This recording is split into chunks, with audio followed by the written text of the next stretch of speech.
Buonasera.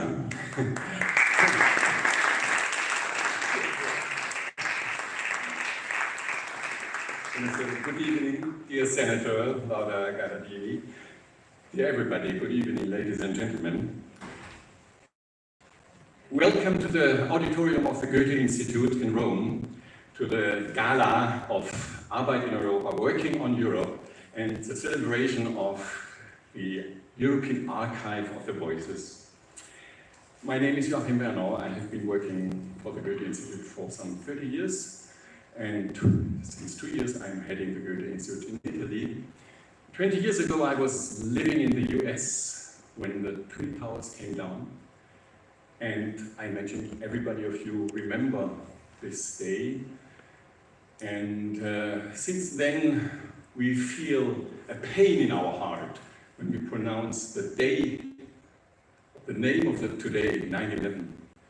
And what was following what the world has known as war on terrorism, and it might be still ongoing.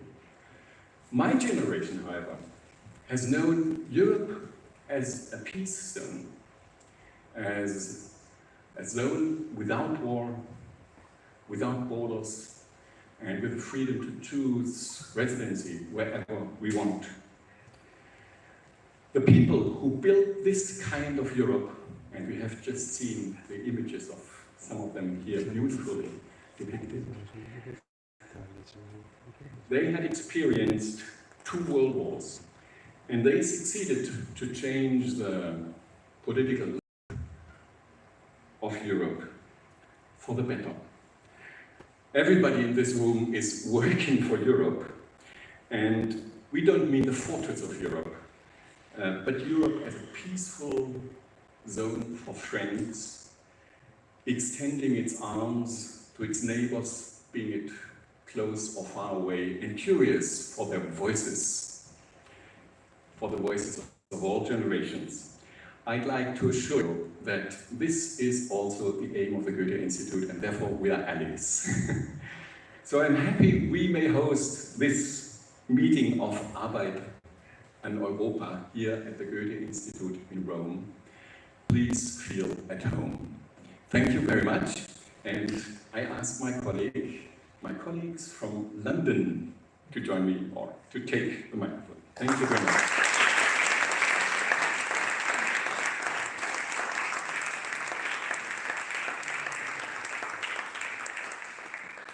Buonasera. That's all I know, sorry. I'm so excited standing here together with my colleague Katrin, also with the composer Michael, because I couldn't imagine it. Like 2 years ago, I got a call by Simon. He said, "Oh, I'm just in Rome, and I wanted to tell you about a project or initiative we are doing, and wanted to ask whether you would like to join and amplify what he and his team are doing." And I was quite intrigued listening to the idea that young people interview people from all Europe who experience a different Europe, a Europe of war and of, a different Europe, and helped building a Europe that we, younger ones and the even younger ones, could profit from. And I thought this is fantastic.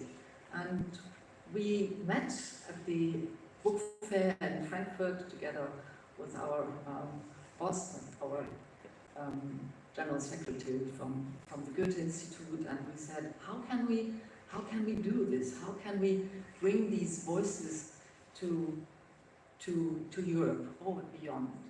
And of course, the Goethe Institut has an amazing network. We are sitting and working, doing things in various cities in Europe, and we thought, yes, we are actually the institution that can help. But how can you put voices that tell you something into something that is aesthetical, exciting, that is interactive, that is kind of, yeah, exciting. So we said, let's try this.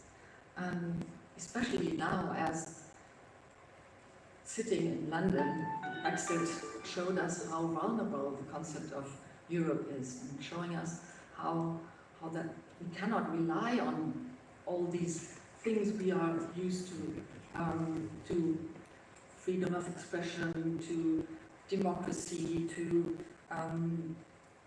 the rights equal rights between men and women, to peace, as you said, Joachim. So we said, yeah, let's do this. But then the pandemic came, and we thought, how can we reach out to these people and motivate them to discuss things with us? And in the end, I think the pandemic really motivated us to, all these colleagues and all these teams, to create new formats, new forms. We had 12 events throughout Europe where we had, well, of course, online talks, but we had talks on the radio. We had a jazz club where we had discussions. We had meetings in gardens and so on. So there was a big creativity of new formats. And what was really interesting was also that out of these voices, artwork were created. We had, Michael will say a few words later, of course, this amazing, beautiful composition, Voices Europe, but also the photographic journey of Maximilian Bödicke, or the installation of Mark Meta.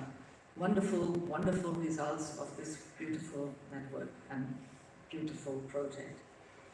And now we are standing here, and I cannot really imagine that we are here physically. It's a little like, how come this could happen, although we had a really terrible time during the pandemic. But we made it, and it's fantastic to stand here. And I want to, before I hand over to my colleague Katrin and Michael, I want to thank especially you, Simon, and your fantastic team for this wonderful cooperation and your work at Arbeit Europa. I want to thank, of course, the Coro della Città del Roma for the beautiful, beautiful concert. I want to thank Katrin, my colleague, who coordinated all the projects throughout Europe, and also had the role of producing the composition. And last but not least, Joachim, thank you so much for hosting us here in your amazing Goethe Institute in Rome. I'm very impressed. I really hope that this event will not only be the end of a really exciting 2 years we did together, but also the start of many more collaborations to come. Thank you so much.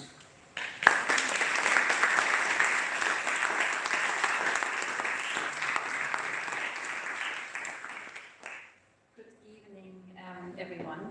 We'll keep it very short, but we did want to say a few words about the work that you heard outside. Also for me, it's a really, really beautiful moment. As we've heard before, many things start with a phone call. Again, Simon, who called about 18 months ago, and Michael and me started a conversation. Actually, the original idea was quite simple, to have work composed by Michael that kind of worked with the archive, with the interviews that many of you have done, inspired by it. The idea was simple. The idea was that we would work with local choirs throughout these 12 cities and have these choirs singing during or after the events. But we were struck by the pandemic, as Katharina mentioned, and actually this cooperation or this conversation between Michael and me became one of the most interesting artistic responses to the pandemic.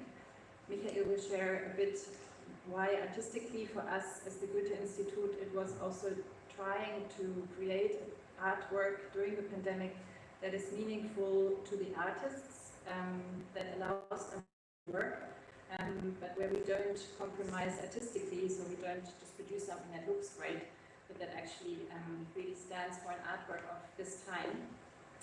I will hand over to Michael in a moment to share more artistically, but very quickly, the work, this was the premiere, the world premiere of the composition. Every moment, every version you hear will be different. So this is unique, what you heard just now, and we are super grateful to this amazing choir of Rome. Parallel to tonight, the Ars Electronica is showing the work, which we found was the perfect place also for this work in a digital version, which we will send around to you as a little memory of this get-together after the event. Maximilian will send it. So this is all. Maybe you want to share a bit more. Yeah, so one of the things that I really feel on the whole project is that it's a very beautiful project because of the many participants in this context. So the film actually shows the choir from London, the choir from Paris, and the choir from Rome as a kind of glimpse of a moment of a certain work. And tonight we've seen a premiere, but at the same time I feel that it's a kind of starting point. So there can be many more forms and it still can grow because basically I only did 4 of the languages plus a kind of multi-language module, and I had to write it very open-minded and in a very open form. So we both agreed on the more public the space is, the more interesting it will become actually. So we see it also as a birth of a kind of longer project, I would say. It was very, very nice to have it here with all of you.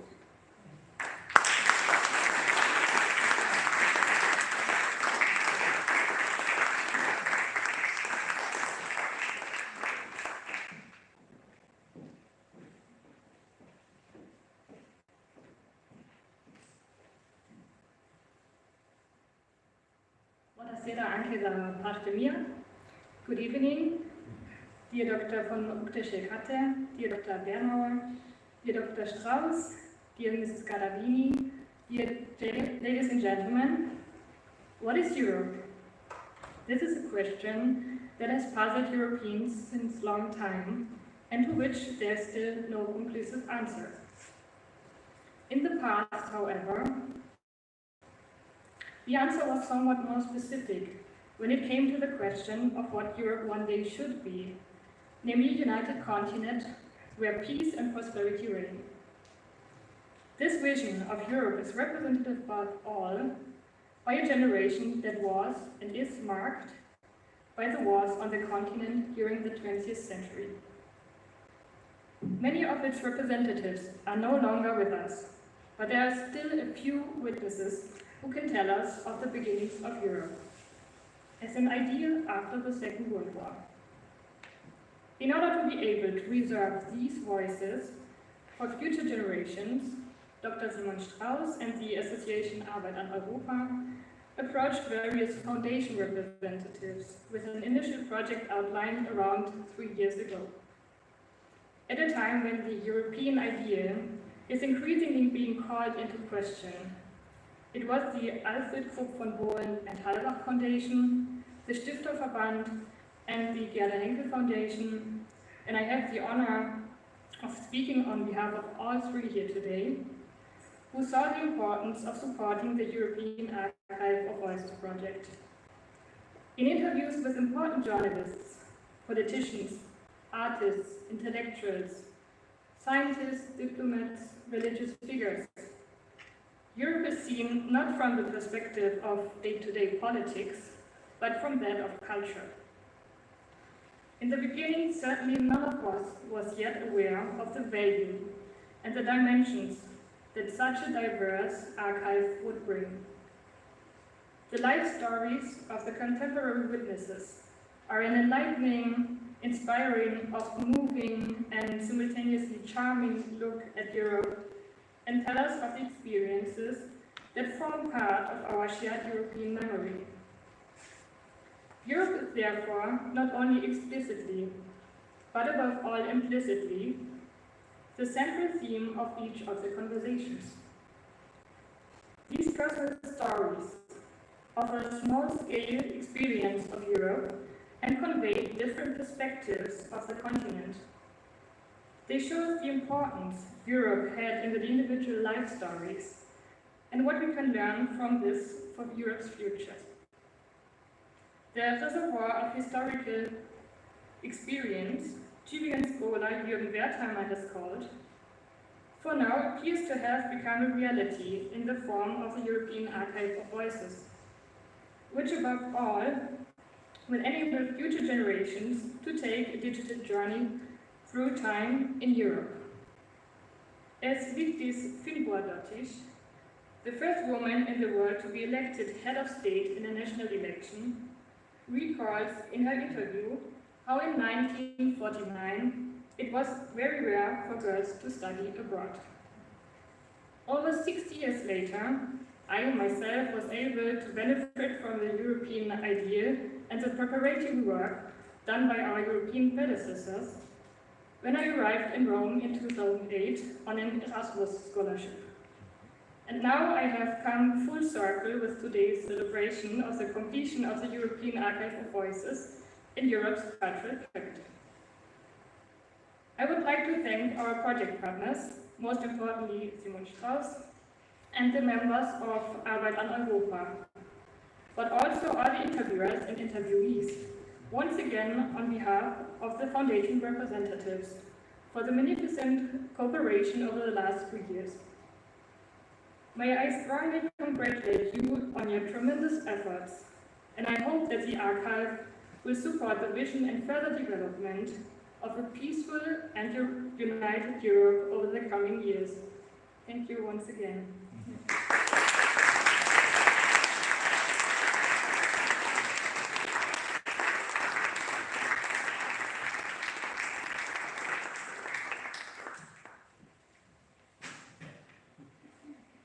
Good evening, ladies and gentlemen, friends, supporters, workers and archivists of Europe. The European idea has been invented, developed and defended not by the masses, the many, the majority, but by the few, the selected, the lonesome. First and foremost, intellectuals, artists, scientists, thinkers in general. Those were the ones who saved the European idea through the centuries. European-minded scholars, noblemen and entrepreneurs, writers and poets carried on what philosophers and monks had started. It is my belief that today as well, the future of Europe is in the hand of those reflecting, dreaming and drafting. The answer to the difficult question, what does it mean to feel European in the 21st century, is somewhere hidden in the workshop of a Latvian painter, in the sound studio of a Greek composer, or in the library of a Portuguese philosopher. Why? Because Europe is not only about political PR. It is, as our Bulgarian Europe witness Aksina Zurova points out, also about myth and imagination. I like to think about Europe as a concept of expectation, a myth that has yet to be realized, something we must work on hard rather than take too easy for granted. The French theorist Roland Barthes describes a myth as a thriller of reason, born out of the conviction that reality consists not only of tangible and concrete things like offices in Brussels and tax regulations, but also of intangible, imaginable elements, such as flags or values. Whereas Europe seems to have been weakened lately as a political project, its lasting dignity is shown in its culture. But what is culture? The term has a twofold meaning: culture as art and culture as our way of living. The British Marxist Terry Eagleton defines it as the socially unconscious. Culture shapes what we do, say, and think. Culture therefore represents those preconceptions in the world that make our thinking and acting possible. So in spite of a common misunderstanding, European culture means not European values per se.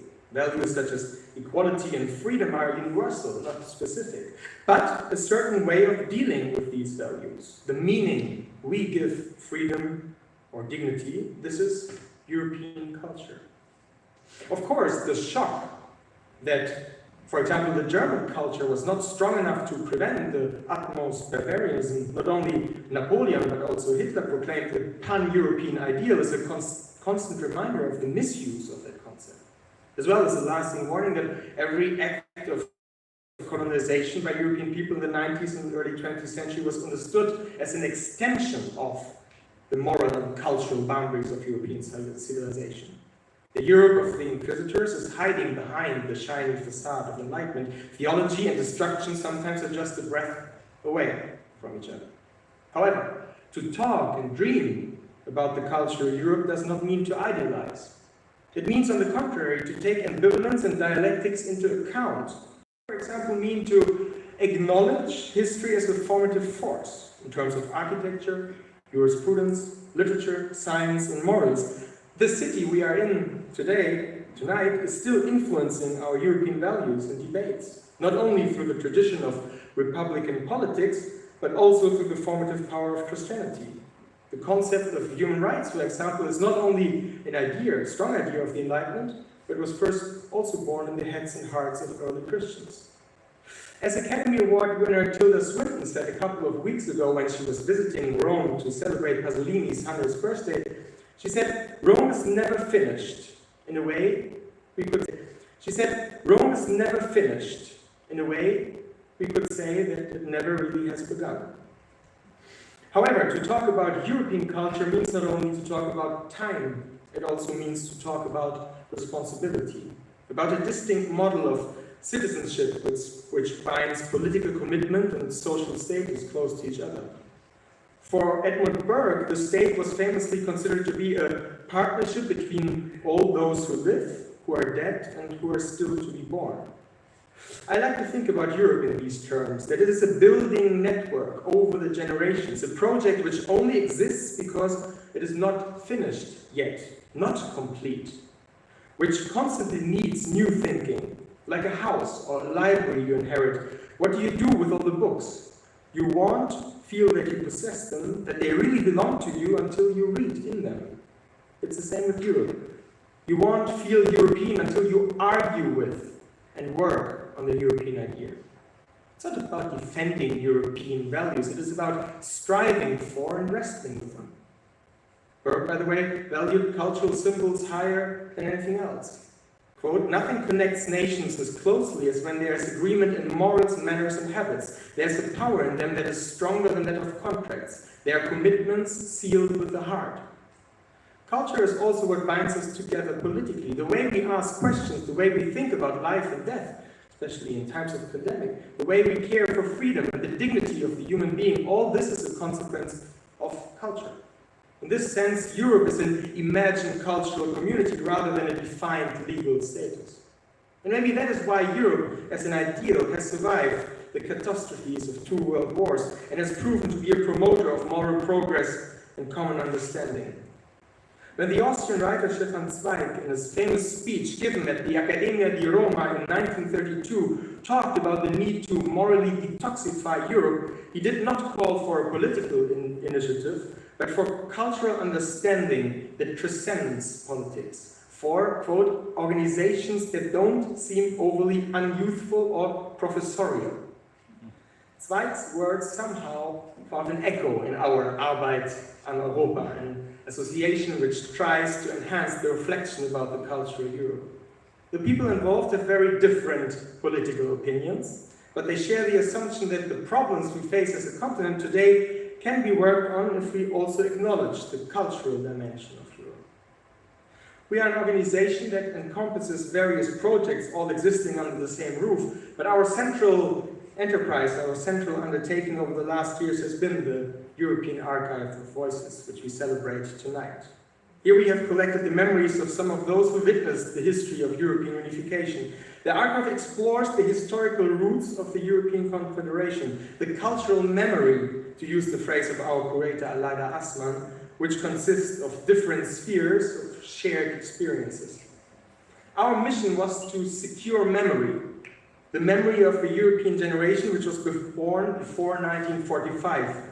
Over the course of 2 years, we conducted over 50 interviews in nearly 40 different languages. Since then, more than 10 of our interview partners have passed away.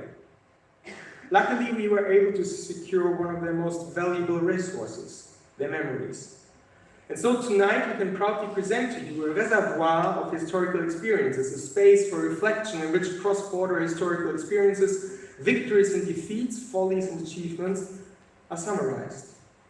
We have let ourselves be guided by the urge to compile, to archive, by something that could perhaps be called the responsibility for an era which will soon disappear.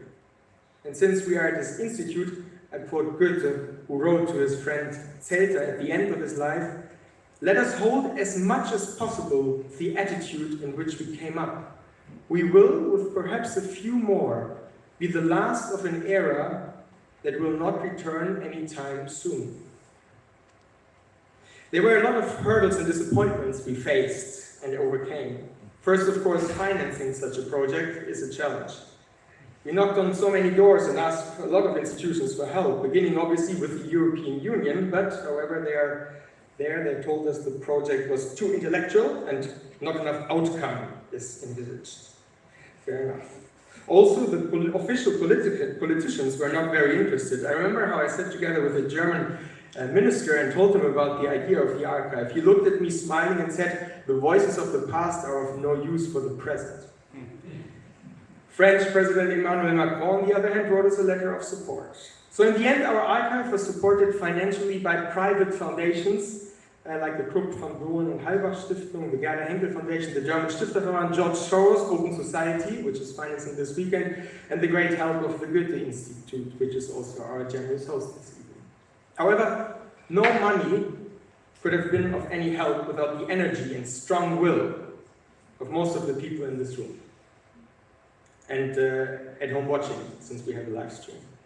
Our 50 interviewers, who a lot of them are here tonight, from all over Europe, who were so passionate in contributing, spending their time working on Europe in their specific contexts of life. So they contributed to this grassroots endeavor and were incredibly generous to us with their time and their intellectual powers. When we met in Hamburg in January 2019, at the old departure hall of Hapag-Lloyd, also a supporter of ours, we would have never thought that this archive could be put into place so quickly. Our deep gratitude goes to everyone who helped, supported, and represented the archive over the last 2 years, and will continue to make it known in the future. Let me end by underlining one fundamental belief. The voices we collected write something like a secret history of Europe. What do we really know about our neighboring countries? How many stories have we heard? Which culture do we mean when we talk about European culture? In our huge sound space, this powerhouse of feelings, we created with every interview a small answer to these questions. Especially now, in this moment, when we wake up after a time of enormous isolation, shortening of cultural context, I believe it is of utmost importance that we look at Europe as a concept of expectation, a myth that has yet to be realized, something we work on together. Each one of us, at home, doing work, on holidays, from Iceland to Sicily, we need to weave a net that catches our fall. This net is made out of words, of dreams, of stories. The numbers will be forgotten soon. The verses remain forever. Thank you.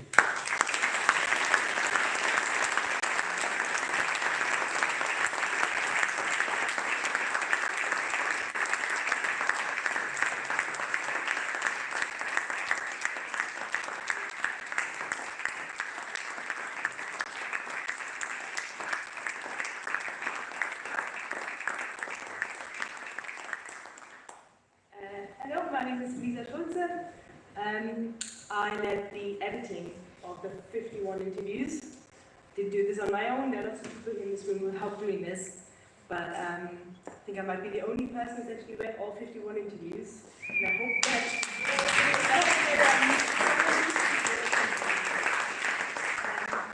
we've talked about the project a little bit in the abstract. I'm sure you're keen to actually see it too. Let me retell some of the basics.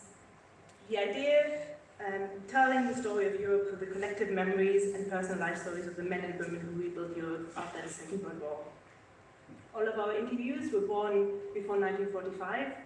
Our oldest interviewee, Adriana Moreira from Portugal, was born in 1922. So we might actually crack the 100 next year. Our list of interviewers and interviews is long, and we're just incredibly happy that we have so many of the interviewers here today. And if you don't mind, just quickly getting up and showing your faces, perhaps with the mask down for just 1 second.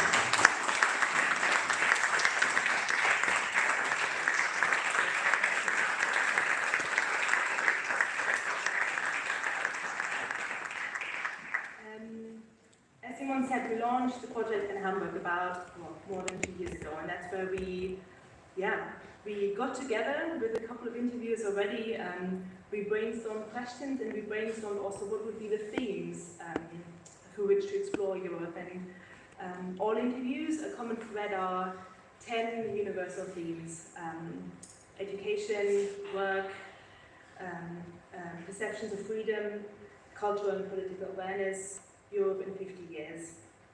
The result to date, 51 interviews, 40 countries, 35 languages.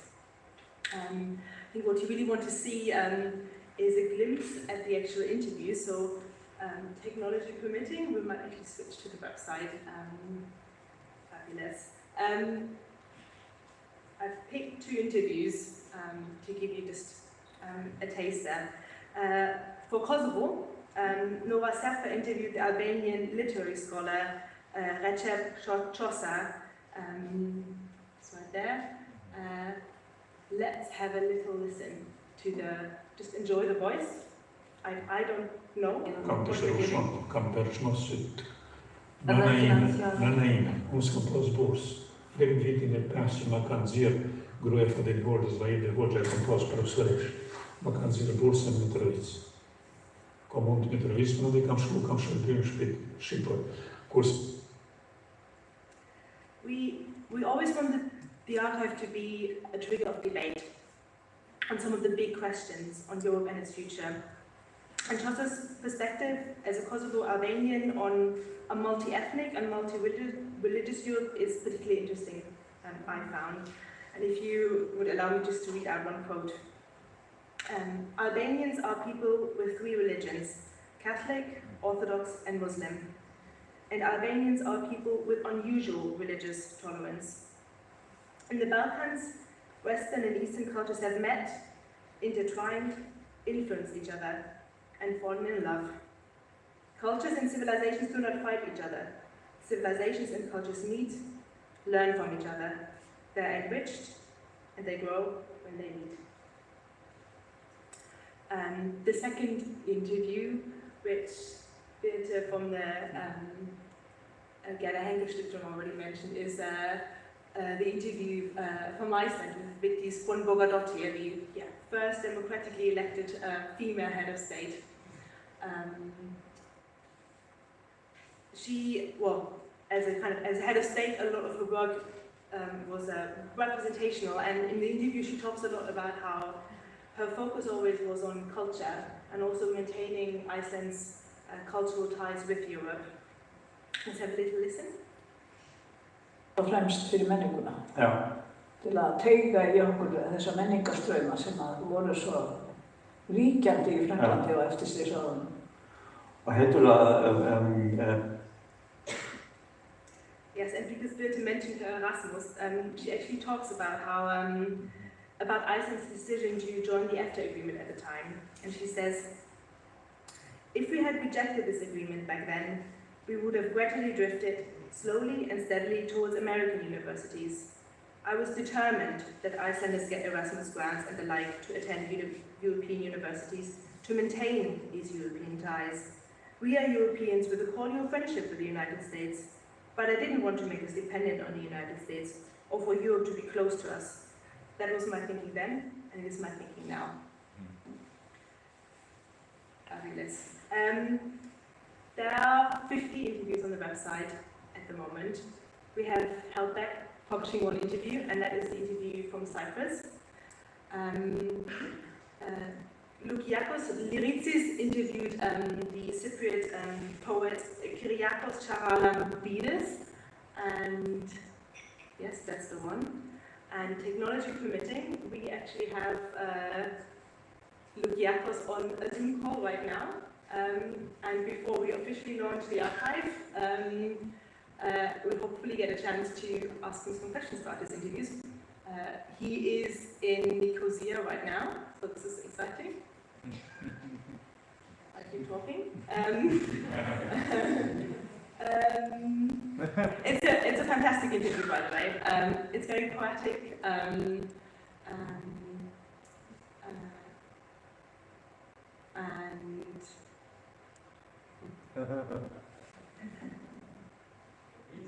once, wonderful, wonderful. Camera, video.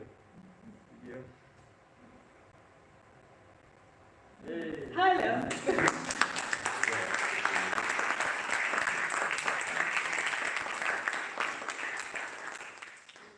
Hello. Hello, Luciano. Hello to everyone. Hello from Cyprus. I send my warmest greetings to all of you.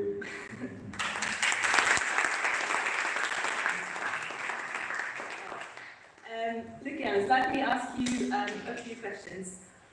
My first question, can you tell us about your choice of your interview partner? Why did you think he was a good addition to the archive? Okay, I chose Mr. Karalambidis because he is considered as one of the most important poets in Cyprus. His life and his work is linked with contemporary Cypriot history, and I thought that through our discussion I would discover his points of view about crucial historic events that mark the fate of Cyprus. At the same time, Mr. Karalambidis is a poet or an intellectual whose work was influenced by European ideas. He traveled extensively to many European countries. He was greatly influenced by the history of Europe. I also was aware of his family history, and in particular his father's participation in the Great Wars, especially World War II. And I wanted to establish whether his family history and his father's influence had any impact on him and the way he thinks about Europe in the present. Another thing I was interested in is that Mr. Karalambidis has been called several times Cyprus's national poet, despite the fact that in the Republic of Cyprus the word national does not refer to Cypriot national identity, but rather a Greek national identity. So I wanted to find out how a person which is characterized by this national poet thinks about the wider identity, such as the European identity. This was my motive, I think. Great. And perhaps you can tell us maybe one highlight or one anecdote that you would like to share with us from the interview. So what stood out for me is the way the poet's personality, but also his point of view about Europe was shaped by his father's participation in the World War II. The poet describes his father's achievements and how later, during the armed struggle in Cyprus for the British rule in 1955, he was saved from inquisition and torture thanks to his father's gallant service during World War II. So for him, Europe has two faces, the bad one, if I can say that, the good one. For him, Europe can destroy, but also can save. For example, he's rather skeptical about Germans' role in Europe nowadays. And this is something that must have something that relevant to his father's history. He talks about an impression he gets that Europe is more German than pan-European. The agenda, he says, is set by the strongest economy. Another point is that Mr. Karalambidis seems preoccupied with the issue of national identity versus European identity. He's adamant about it. He says, I have a sense of my nationality through the centuries, of my continuity and consciousness of my spiritual and cultural projection. Why, he says, would I deny it? I was impressed by the way Mr. Karalambidis explains the way an identity is constructed. And for instance, to prove his Greekness of Cyprus, he refers to the myth of Aphrodite, the birth of the mythological goddess in Cyprus, to him a proof that Cyprus is Greek. So he talks about the myth of Europa, how Zeus stole her and impregnated her, and Europa was born. So once again, I realized the role of the myth and the whole act of storytelling for the creation of an identity. Lastly, if I have the time, I was impressed by his thesis that in order for Europe to be really strong, Russia should be a part of the Union. In my perception, his opinion had some ontological motives. I mean that for the Cypriot poet who considered himself as an Orthodox, the participation of Orthodox Russia in the Union is what will allow him to identify even more with the European identity. Thank you.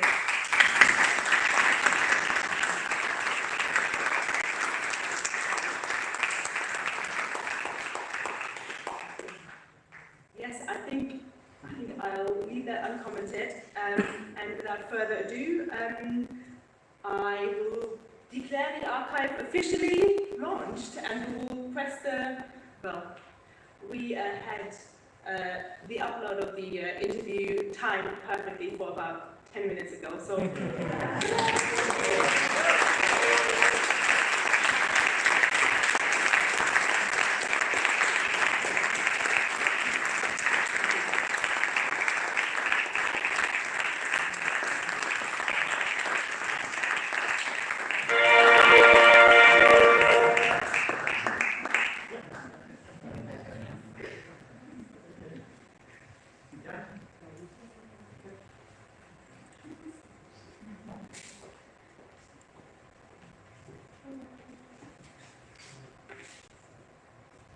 Thank you.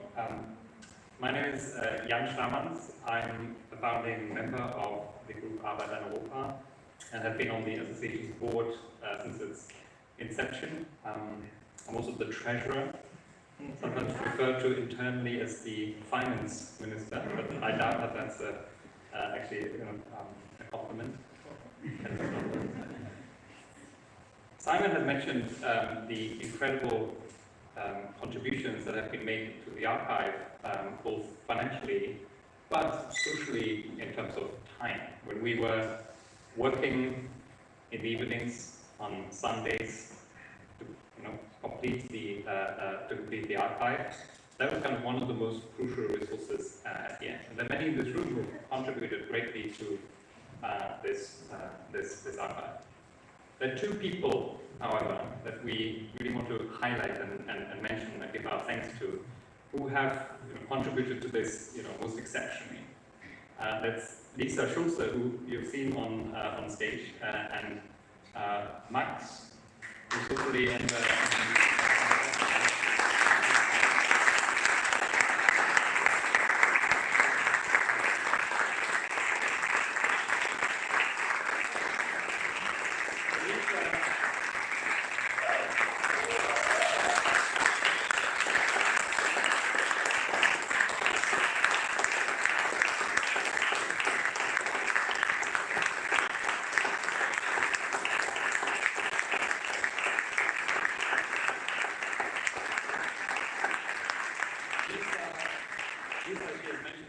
managed the editing of the interviews and actually allowing us to upload all the interviews at such an incredible speed within actually a few months, in particular at the end. Really reading through thousands of lines of text. text in the process. And Max, who you at least all knew presumably before from his email communication, has been coordinating the archive as well as a lot of the work of our association, reading through thousands of emails and responding to it. I heard the number 8,000 being circulated, just referring to the archive. So we are very grateful to your really exceptional efforts and your contributions to the archive. Thank you.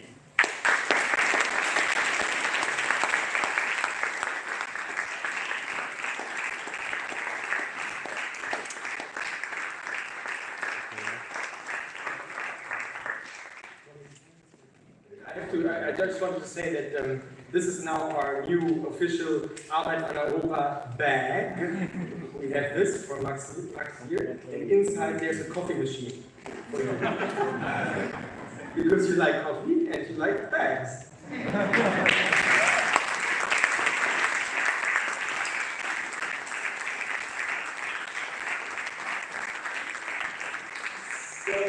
Thank you very much. It's been a great moment for us, so thank you for your patience and all of this. Now we have something very special I want to announce. We have a reading now to kind of separate the evening in two parts. So what we talked about what we had achieved so far and what is lying behind us. In the next 20 minutes after the reading, we would like to show you what we have planned in the future, to really give a little bit of an outview. So this won't be an ending point, but it's a starting point. But to kind of bring us to this point, the future of Europe maybe, we have a very special guest tonight, which is Malek Mansour, a Syrian writer coming from Syria, and his fiancée and interpreter Anya. So I would like you to come to the stage.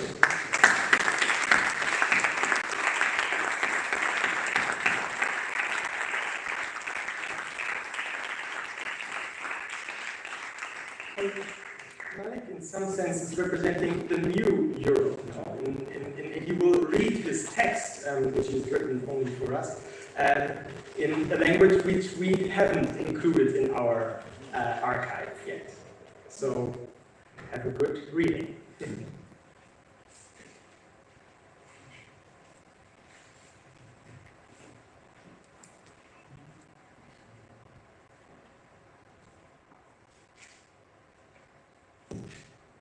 Good evening, everyone. Buonasera, guten Abend, مساء الخير. إنه لشرف عظيم لي اليوم أن أكون متواجدا معكم في هذا الصرح العظيم معهد غوته في مدينة روما. العديد من المباني التاريخية العظيمة في هذه المدينة الخالدة عاصرت وواكبت الكثير في فترة زمنية ازدهرت فيها التجارة بين المدن الساحلية الإيطالية والإقليم الشرقي. إذا أمعنا التفكير بما قلته في كلمتي الأولى سوف نلتمس هذا الاتصال بين الشرق والغرب. يجب علينا النظر بدقة، وبمقتضى هذا الأمر أريد أن أبرز لكم هذه العلاقات التي لفتت نظري وأوضح لكم الصلة التاريخية بيننا. It is a great honor to speak today in this cultural building of the Goethe Institut in Rome. Many historic buildings in Rome have lived through a lot and originate from a golden age when Italian seafaring cities entered into great trade with what lay to the east. If you think about it, there are a lot of such connections between east and west. You just need to look closely. I would like to share the connections that came to my mind with you this evening and show that we really are connected through the ties of history. مدينة حلب السورية تصنف بأنها واحدة من أقدم المدن المأهولة في التاريخ، وبلدي الحبيب سوريا هو ملتقى لتجمع نهران هما نهر الفرات ودجلة. من هنا بدأ الاستقرار البشري. وبالعودة إلى نشأة مدينة حلب، أو بالأحرى إلى أصل تسمية هذه المدينة بهذا الاسم، نعود إلى أسطورة تسلط الضوء على النبي الكريم إبراهيم، عندما كان عند قلعة حلب مع أبقاره، وقد حلب الأبقار للفقراء والمساكين، ومن هنا نشأ هذا الاسم من كلمة حلب. والجدير بالملاحظة أن كلمة حلب بالعربية تسمع فقط من السكان الأصليين والعرب، والكثير منهم لا يعرفون أن حلب بالنسبة للأوروبيين اسمها أليبو. هذا الاسم أليبو كان أول صلة ارتباط بين سوريا وأوروبا، وفي النهاية فرض الاسم الأوروبي لحلب نفسه من قبل سكان مدينة جنوة الذين روجوا لهذا الاسم عن طريق إرسال بضائعهم عبر طريق الحرير الذي كان يمر من هذه المدينة. أيضا من هنا حطت صابونة حلب رحالها نحو أوروبا. My hometown of Aleppo is sometimes considered to be the oldest permanently inhabited city in the world.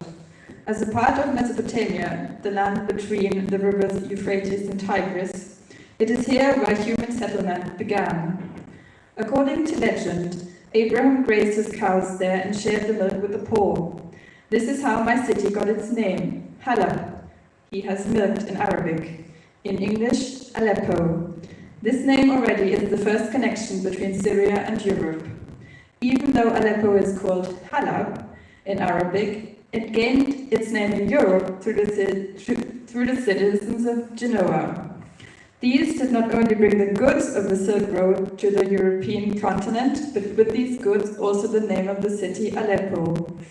The world-renowned Aleppo soap also found its way to Europe through Genoa. ليس فقط حلب كانت المركز التجاري المهم لطريق الحرير وللإمبراطورية الرومانية، بل أيضا مدينة بالميرا ذات الشهرة العالمية، هذا المدينة التاريخية التي دمرت للأسف. مدينة بالميرا كانت حلقة وصل أيضا بين الشرق والغرب، لذلك سميت بفينيسيا الصحراء. ومن هنا نقلت الجمال كما نسميها بالعربية سفن الصحراء البضائع من الشرق إلى الغرب تحت السيادة الرومانية في القرن الأول. في هذا الصدد تذكرت مقولة شهيرة تقول: كل الطرق تؤدي إلى روما. تصوروا ماذا قال بيتر فرانكوبان: قبل 2000 سنة حمل الأغنياء وذو السلطة الحرير من الصين، وفي شمال أفغانستان كان هناك بصمة من النقوش اليابانية على الأبنية، وحتى التوابل الهندية كانت دخيلة على الأكل الإيطالي. It was not only Aleppo that was an important trading port of the Silk Road and the Roman Empire. The even more famous city of Palmyra, which now largely has been destroyed by so-called Islamic State, was a connecting tie between East and West. It was also called Venice in the Sand. Here, desert ships, i.e. camels, transported goods from the entire east to the west.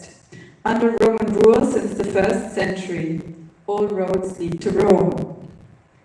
Just imagine, as Peter Frankopan said, 2,000 years ago, the rich and famous in cities of the Mediterranean wore silk gowns from China. Buildings in the north of Afghanistan bore Greek inscriptions, and spices from India added flavor to food in Rome. وفيما يخص موضوع تحرير المرأة، نال الرومان دروس من مدينة بالميرا، وبعد ما انحاز سكان بالميرا إلى جانب الرومان أثناء دفاعهم عن مدينتهم ضد الفرس، عين الأمير سيبتيموس كوليناتوس نائب للإمبراطورية الرومانية في الشرق. وبعد اغتياله المريب تولت الملكة زنوبيا الحكم في سوريا، وسيطرت على الإمبراطورية الرومانية في محافظة مصر، ولقبت نفسها بأوغستا، وعينت ابنها قيصر. ولكن الكلام الأخير كان للقيصر أوريليان الذي انتصر في أحد المعارك على زنوبيا، وسيطر على بالميرا، وقام باعتقالها وأخذها معه إلى روما، ومن بعدها لم يعرف مصيرها.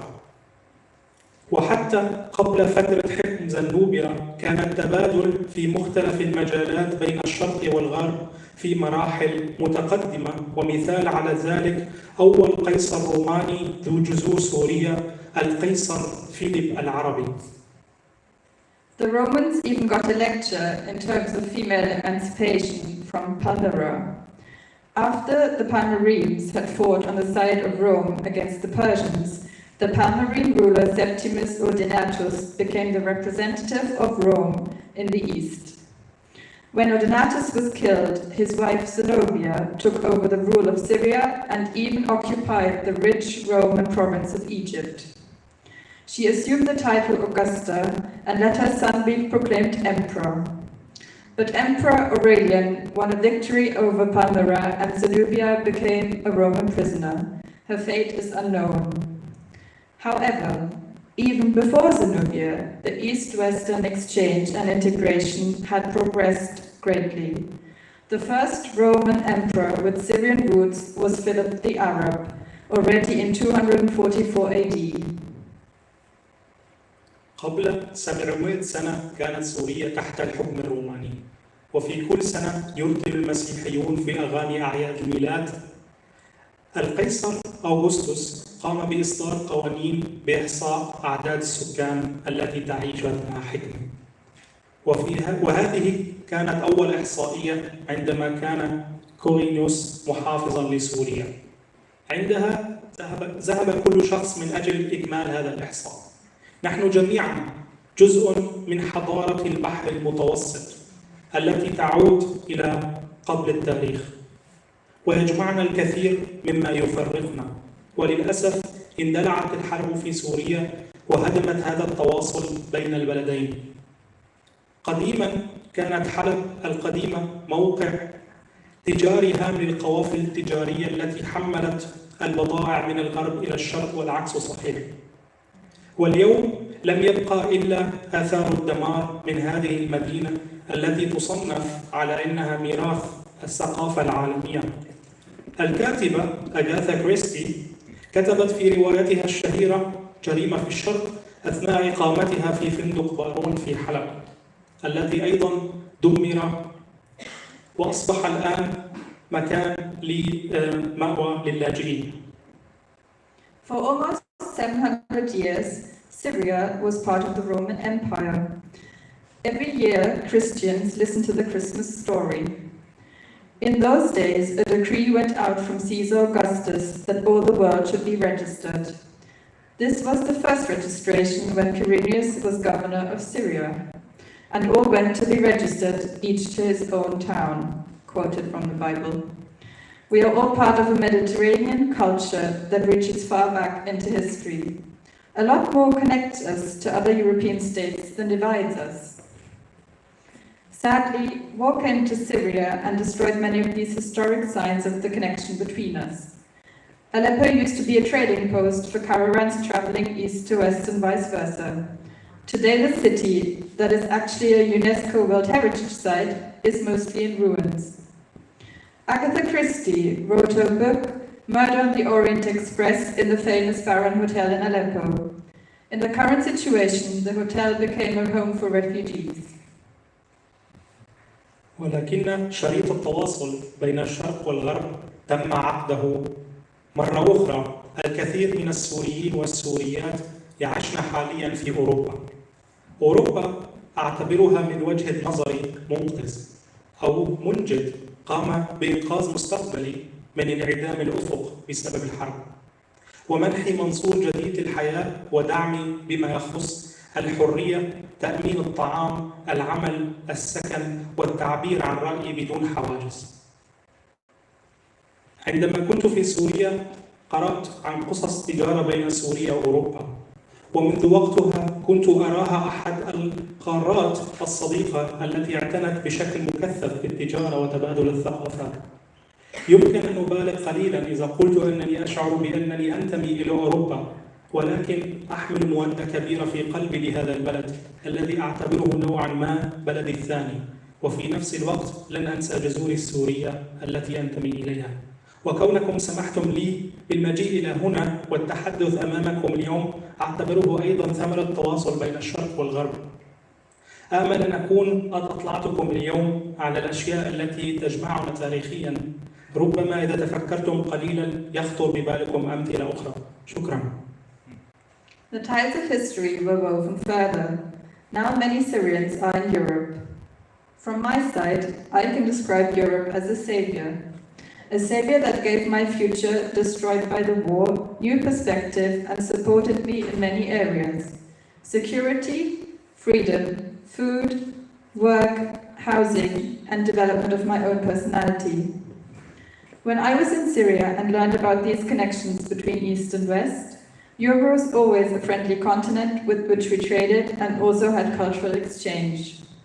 It would be too much to say that I feel I am a European, but this continent has a special place in my heart, while at the same time I'm not giving up my Arabic roots. That I can speak here today is also the fruit of this East-West connection. I hope I could open a little window in what connects us historically. Maybe you can think of more examples now when looking closely. Grazie, thank you very much.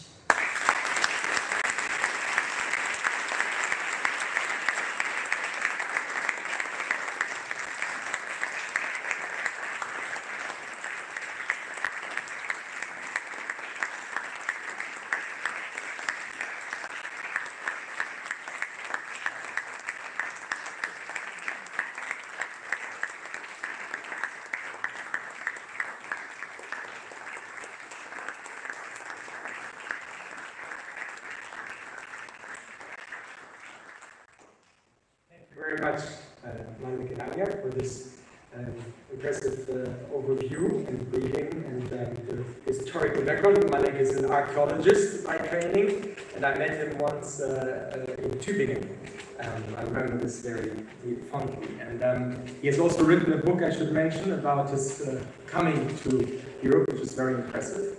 Hasn't found a publishing company yet, but it's very, very impressive. So thank you again, Malek, for your precious and valuable words. So, like I said before, we are now turning the evening a little bit, coming to the end, and turning to the future of the Arbeit an Europa initiative. And we want to show you, and I will just briefly introduce, and then a couple of representatives of these future projects will say a few words, to represent, to talk to you about what Arbeit an Europa could be in the future. I mean, maybe after this everyone goes away and it's enough, but maybe not, and we will continue working. And the work we could obviously do firstly would focus on this big column, the European Archive of Voices. We have the debate section, which was obviously the founding myth of our Arbeit an Europa. Nora Busson, who sits in the back, is the founding mother of it, one can say, because she was actually initiating a group of intellectuals or people who like to think they're intellectuals to debate, to establish in some sense a group debate, not only a debate in Twitter and the media, but really group meetings from time to time to reflect on what Europe could mean, how we could talk about it. And we have kept this tradition up until COVID came, and we will hopefully continue it afterwards. So this is the debate. The Dialogues of Europe is one of the projects which could come out of this, the dialogues between the interviewers who we want to bring together to really talk about the issues of the contemporary Europe. But I would like to focus obviously now on the future of the European Archive of Voices, because this is probably what interests you and what we all think about tonight, what can happen with this material we collected there. So we want to start our short run through of the possible options we have with the school project we launched, which could be very, very fruitful, because we have a partner, the Klett Foundation, which is somehow related to the Klett Cotta Verlag. Tom Müller, who's also one of our ambassadors, enabled this in the beginning in making the connection to his publishing company, Klett Cotta. And we'll hear a short message from the general manager he wanted to address. The European Archive of Voices is an impressive body of work which not only just keeps the memory of the European unification process alive, it also makes that memory tangible in an active and interesting way. This is exactly what it takes to encourage children and young people to deal with the past. Together with Arbeit an Europa, we will therefore develop teaching materials that are tailored to the school curricula of different subjects. These materials will be developed in a professional editorial process. They will also be available free of charge and online once they are ready. A few weeks ago, a project group of several authors and editors started to develop content for history and religion classes in secondary schools. These materials will incorporate various interviews from the archive and thus enable students to perform in-depth work on Europe, its people, and its stories. We would like to convey different skills and insights to students in this project. They may be able to relate historical developments to personal biographies. They may critically deal with the difference in the dynamics between individual memory and historiography.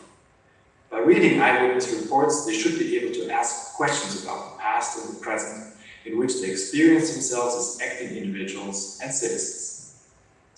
In order to reach the greatest possible dissemination in schools, we will use the network of Akademie and that of Arbeit nach Roma.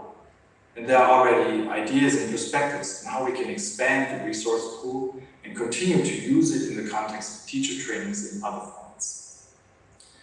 I wish the initiators of the European Archive of Voices a lot of energy and success for the continuation of this fantastic project. I am very happy that we will be part of the educational work in schools, and I wish all participants in Rome a productive and interesting exchange about the future of the archive.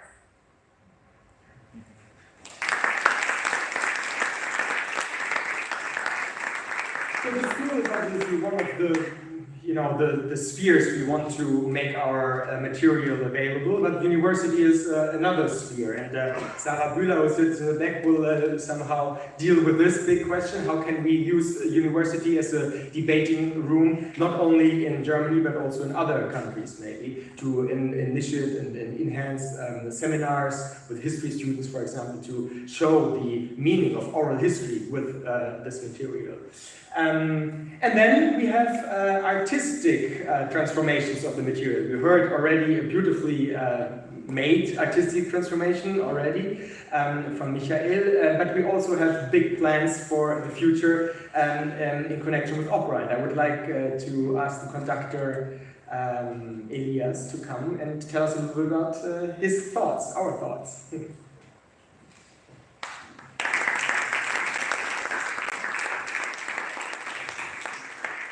Yeah, thank you, Simon. Good evening, everybody. First of all, I have to say congratulations to everybody involved in this project. I think it is such a beautiful idea, and now it has such a beautiful reality. And I won't say more about the project and how I feel about it because so many things were already said. But listening just to two short excerpts tonight, I felt the same thing again that I felt the first time I listened to some interviews, that I think it's a wonderful combination of depth, poetry and musicality, especially if you don't understand the language.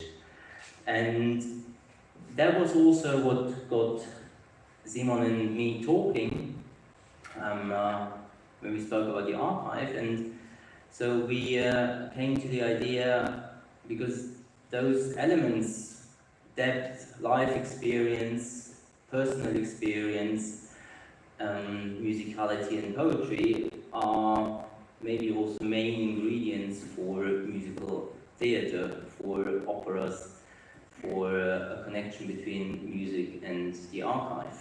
And so, yeah, we got talking more and more and more, and then we thought, okay, let's see how people would react. Let's see if it's only us who are enthusiastic about this idea, or if there are other people out there, artists, writers, composers, managers, artistic directors, cultural managers. And starting to people about it, I realized, and I think Simon as well, that it's almost like people are waiting for this.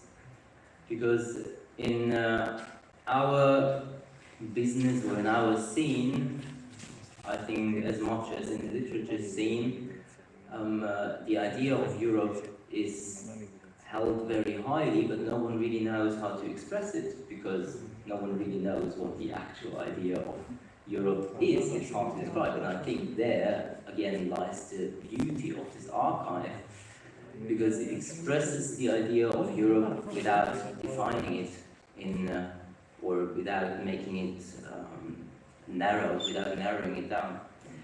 And so we started to talk to people and realized people are waiting for it, so we decided to have a few meetings with more people who are interested and to shape the idea a little bit. And the idea basically is that we want to be ambassadors and want to be agents for the archive of voices and present it to artists, to creative artists, to writers and composers, but also especially to institutions, to create pieces that are based on the archive and with a maximum of freedom in the creative process.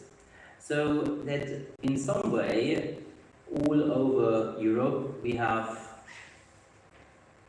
operas, musical pieces that are related to the archive and mirror the spirit of the archive without bringing it to an intellectual level, much more just by telling a story. Maybe it's a biography moment, maybe it's just the sound of the voice. So many things in this archive can be inspirational, and this is what we want to bring forward to the opera world. And hopefully we will be here in a few years, or in 10 years, or in 15 years, or 20 years, and we can look back at many operas that were created simply based on the archive of voices, and so people will have committed again to the idea of Europe, but simply by telling the story in a different way again. Yeah, I hope that was more or less understandable. If not, I'm here. Feel free to talk to me, and thank you very much.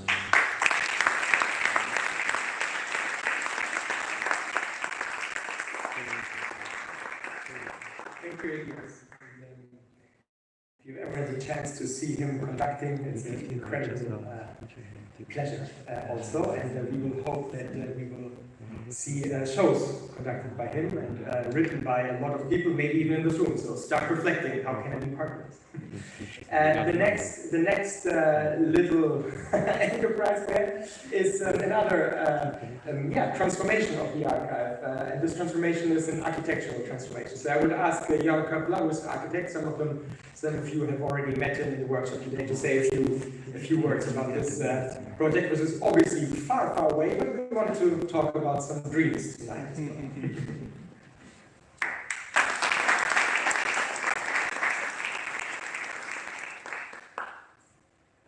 Thank you. And just a few words about this dream, this character of a dream, and it's about this barn, which you see on the left side, which is placed in the Uckermark. And the basic idea of it, when we were talking about it, was of course the dream of a place where people meet to give a place to people who debate this idea of Europe and give that a certain architectonical form, to give space to continue or give a certain continuity to this debate. What you see on the right side, don't take this by word. This is not a design. This is more an image of first sketch of things that can be important or may play a role by dealing with this old barn of 1870. First picture in the middle shows the idea that we deal with the historic structure in that way that we keep the old structure the old roof construction, which you see above this new part inside, and we built a house in the house. So it's like the idea to combine the new content, what we place inside, in contrast to the old structure, which of course is can be easily thought together with the idea of the history of Europe and the future of Europe. The second picture shows how do you say, it's a cloister, that's like a small cloister, or more important, the garden, which is in the north, the gable of the barn. And this has to do with what we were talking today in the workshop, with very interesting and very inspiring people from different disciplines like historians, medical researchers, and philosophers, where we were talking about what could the point of this academy be, or what could be the program, the content of it. And we were discussing regarding this garden, for example, today, the concept of beauty. The concept of beauty expressed in the garden, which could be very inspiring regarding this debate of the sources of the ideals of Europe. We were talking about the opportunity what you have when you have an academy in the countryside, not in the city. So the countryside as a place where you meet reality, where you meet nature, as kind of a counterpoint that we were debating today, also as kind of a counterpoint to the virtual or the power of the virtual culture. So this, again, just the first sketch, a big project, and to say it with Elias Remy's words, maybe 10 years, then, not in Rome, but then hopefully it will come.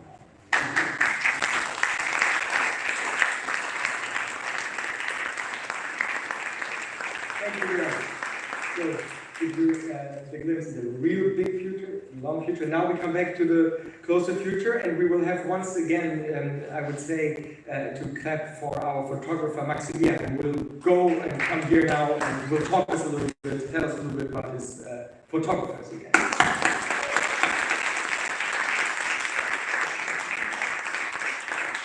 I will ask you a couple of questions, and then so this is the guy behind the photos you saw outside, you see here. It's an incredible journey he has behind him.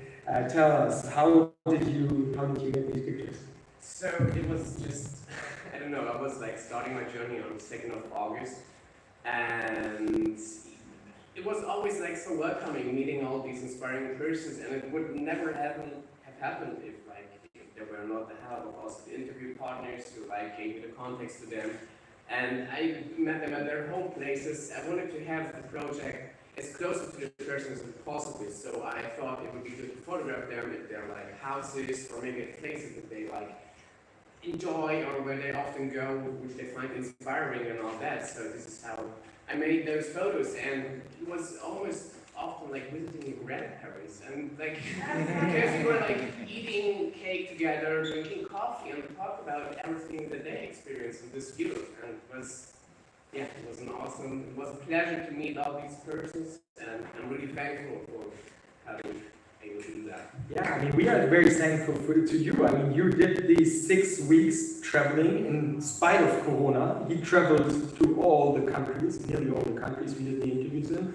And managed to ask these people again to spend the day with you. And you captured some of the aura, I think, which the voices, in some senses, they also have an aura, but this is also an aura. So this is an aura project, maybe as well. So tell us, finally, or in the end, what do you have? Do you have plans? What you want to do with these photographies in the future, with these photos? Yeah, I mean, what I would love to do with this is to unite all these images, all these interviews, and all the protagonists in a book or something. So it has a final version. It's not only on the mobile phone or laptop. So maybe a book would be the ideal option to have this whole project. So please, can you help us?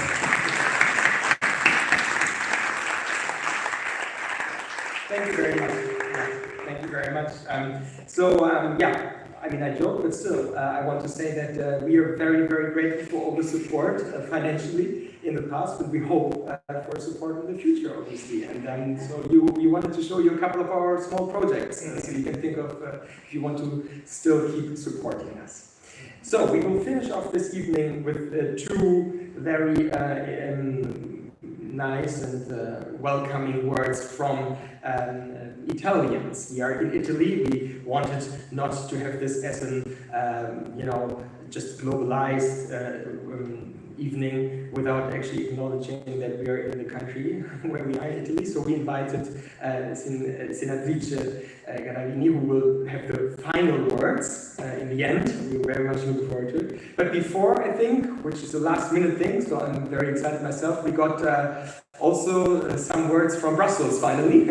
So I think we have a video message from the Vice President of the Parliament, and I asked José, who helped enormously to make all of this possible, to say a few words what we will hear. Thank you very much, José.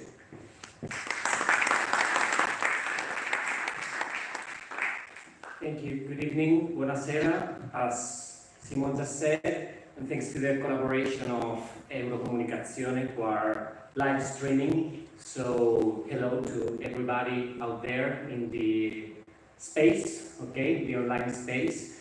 We got a message from Vice President Fabio Massimo Cataldo. We're listening to him, and then I'll try to give you two ideas in English of what he's saying in his beautiful mother tongue, Italian.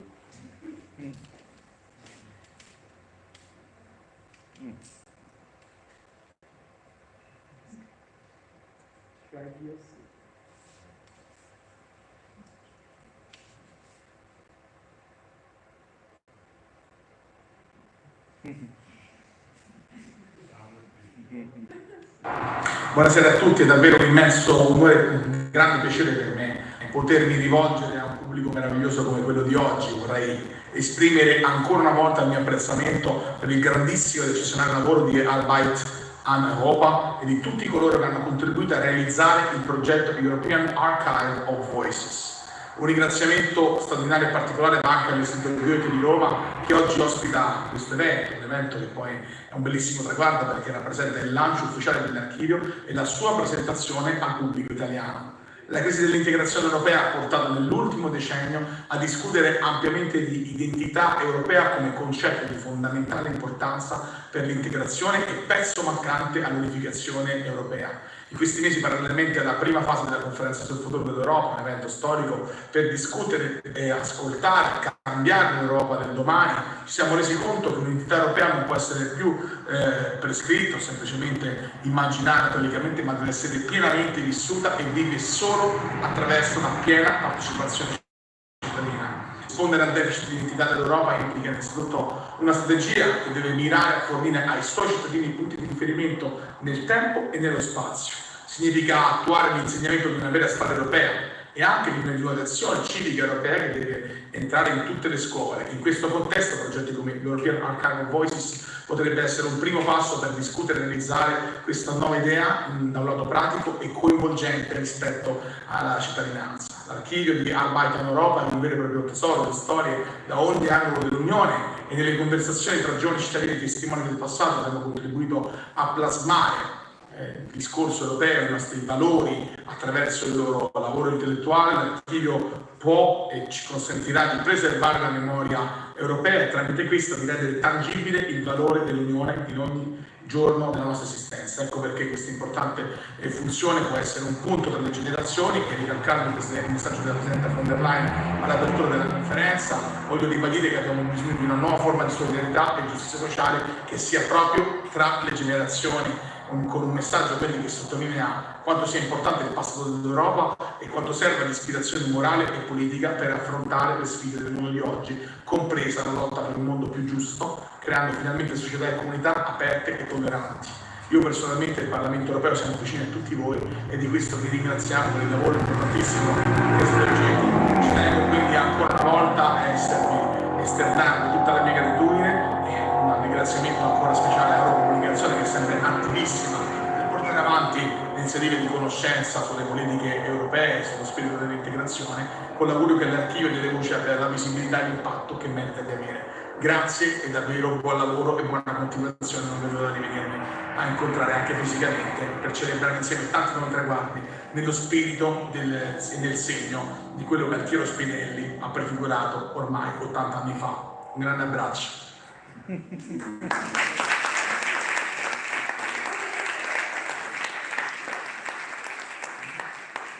Grazie al vicepresidente Castaldo. In a nutshell, Vice President Castaldo sends a heartfelt thank you to Arbeit an Europa and all those involved in the European Archive of Voices project.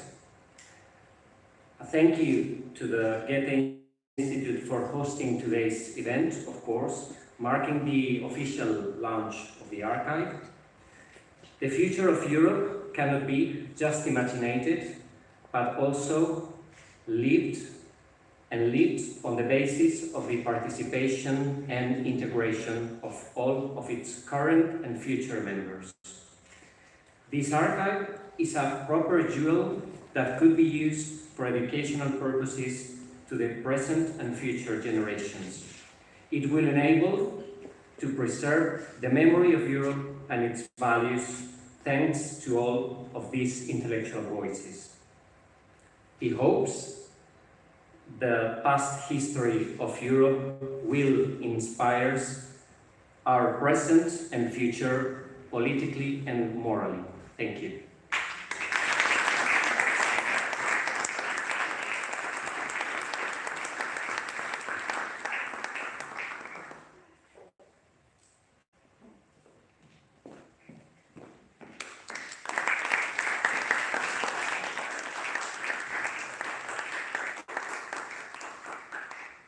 Joachim Bernauer, Simon Strauß, meine Damen und Herren, aber auch Jan, Lisa, Max, Malek, Janja, Maximilian, alle Interviewerinnen und alle Mitbeteiligten, die dieses Projekt so großartig mitbegleitet haben und mitgewirkt haben. Herzlichen Dank. Ich freue mich wirklich sehr, heute Abend hier bei Ihnen zu Gast zu sein und ich freue mich sehr, Tutorin, Madrina von diesem großartigen Projekt zu sein, wenigstens hier in Rom.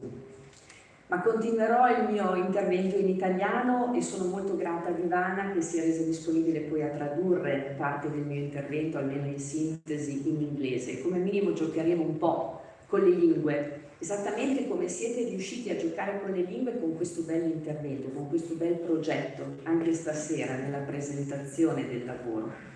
Io devo dire ne sono rimasta entusiasta, perché siete riusciti a mettere insieme generazioni diverse, siete riusciti ad essere così ampi su tutti i paesi e siete riusciti a vivere la storia ma proiettare anche nel futuro l'Europa.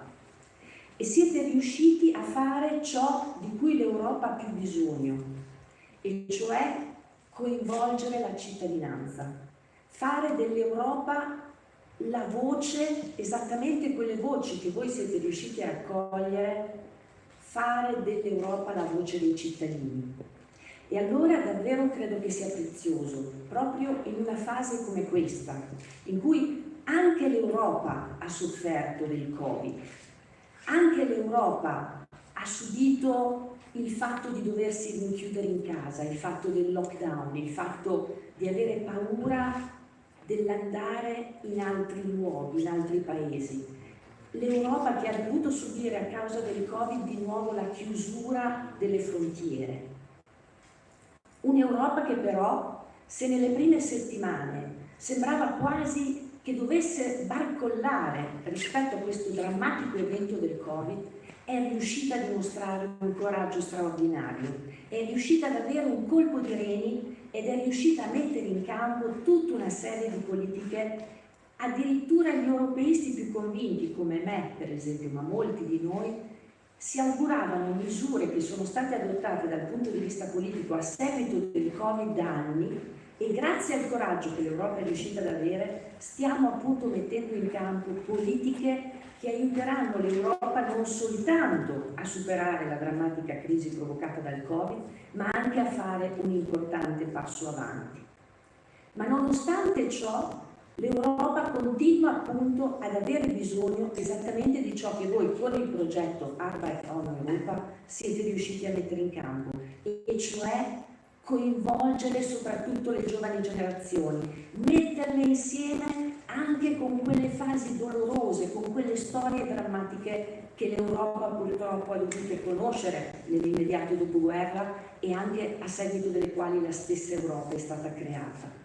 Allora, progetti di questo tipo sono estremamente straordinari, sono così importanti e io vi sono estremamente grata non soltanto di averli accolti, ma anche di averli portati avanti, realizzati così bene e di dare la possibilità anche a quei tanti giovani che l'hanno concretamente realizzato di viverli anche nella proiezione del progetto stesso. Quindi grazie tante, avanti così. Anche un'occasione come la conferenza sul futuro dell'Europa, con la quale l'Europa è in queste settimane coinvolta, può essere un contenitore idoneo ad accogliervi, perché chi meglio di voi, anche con le proposte che avete messo in campo per il futuro, potete essere la voce dell'Europa. Grazie tante.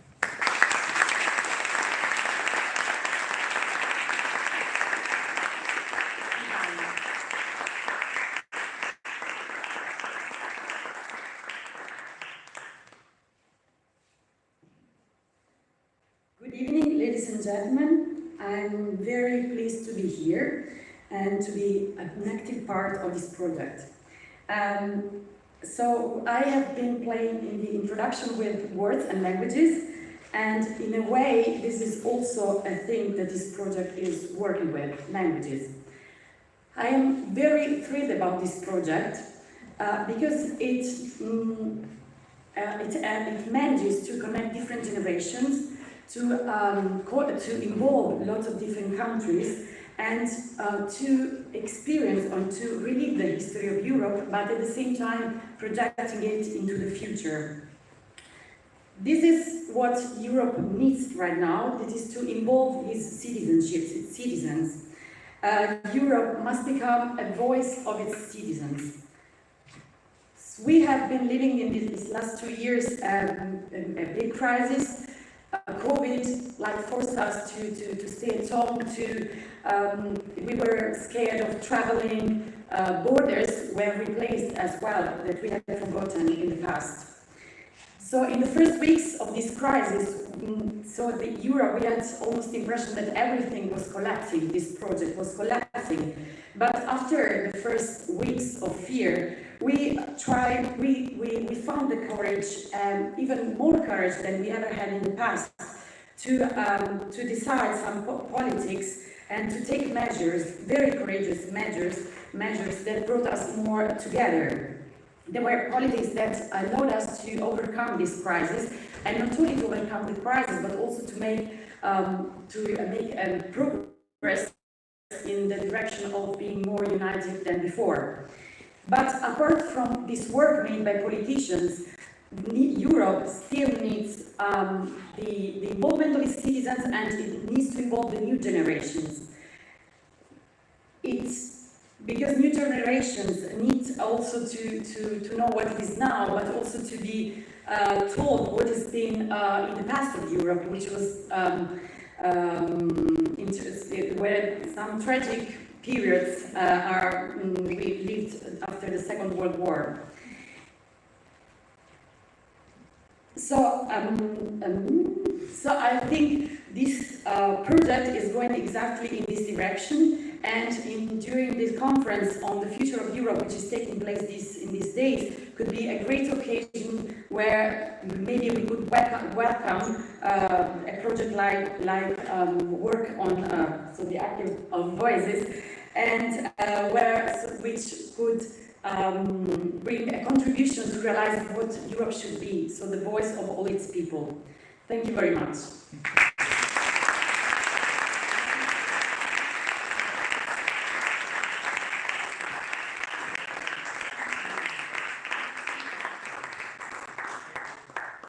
Thank you very much for these beautiful words.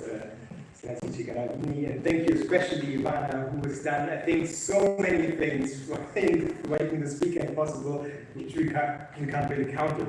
But it was one of these incredibly lucky encounters we had with Ivana, who we just were talking on the phone, because we needed someone to help us to organize all these things here in Rome, which is not easy when you're in Germany trying to organize such a conference. So Ivana was just an incredible angel for us. Thank you.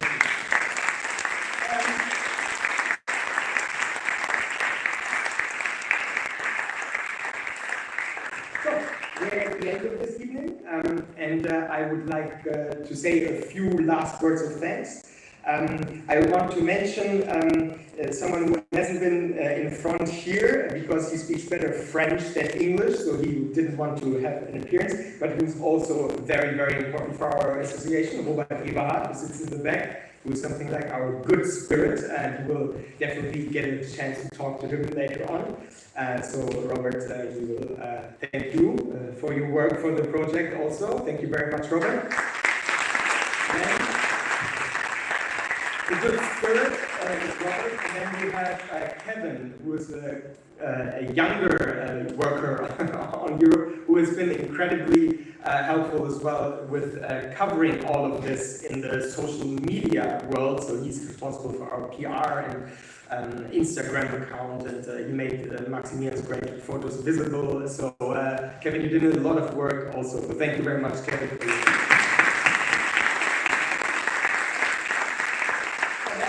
I'm not sure if he's still watching, but we wouldn't be here without someone who's also part of our association, but now he's in America. He just flew over there because he started the PhD project, Lucas, who actually helped us to get the finance for this event. So if Lucas is watching, thank you very much, Lucas. And then I think John has some last words. We have some last presents for the two who organized all of this. I mean, Max and Lisa you already met, but now again we would like to ask Jose and Ivana to come in front. We want to give you a short applause and then some Berlin gifts.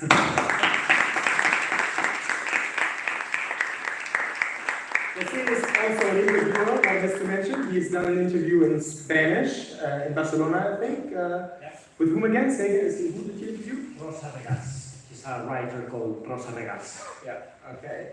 So a writer, and this is from Berlin with our best greetings.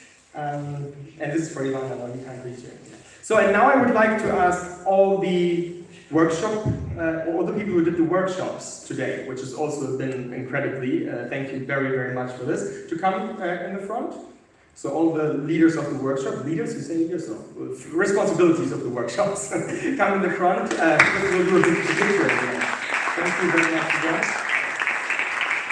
Jan, Michael, Hans-Erik, Robert, Sarah, we have introduced already, Nora, who did the literature workshop. I think Alexis is somewhere outside, you can't find the entrance. I don't know how you cannot find the entrance, but anyway, we'll collect later. So thank you really a lot for your time today and for the workshops and to make this day really an unforgettable day. And so before we go outside and have our not aperitivo, but our reception, I think it's outside. We're a little bit frightened of the rain, but it will be outside. So apéro riche, we say in Switzerland. We'll be outside waiting for all of you, and we'll have a drink and a chance to talk. I think it would be a good idea, and the photographers asked us to get all the interviewers again on the stage, basically. The smaller people on the stage, the bigger ones here, and then we do one last photo, and then we thank you very much for your patience, and then we go outside and have drinks. Thank you very much. So come on, all the interview.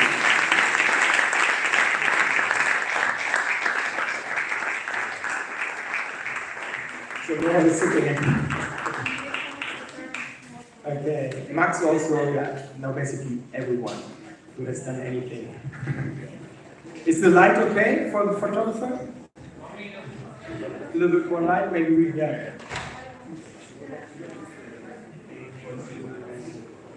Go up on the stage, maybe.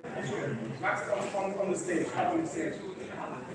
Yeah, because the small people go up on the stage, the tall ones. Like Hans-Erik, you have to lay down. Version 2, oder?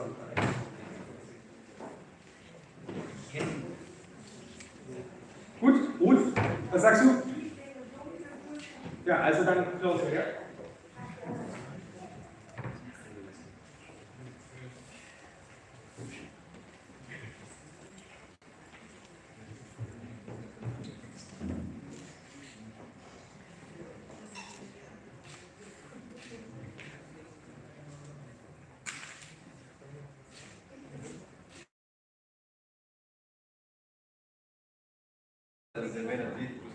questo momento. Most of you know it already. Yesterday we had a little game that each of us thought of his favorite word, and then we shouted it all together as a Esperanto for Europe. So each of us thought of his favorite expression in his own language, passed it on to someone else, and then for all of them, those words, those special expressions of all the languages came together.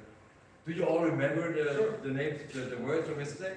All right, maybe Simon, then you once again count down from 3 to 1, and then we will have the Esperanto for you. 3, 2, 1,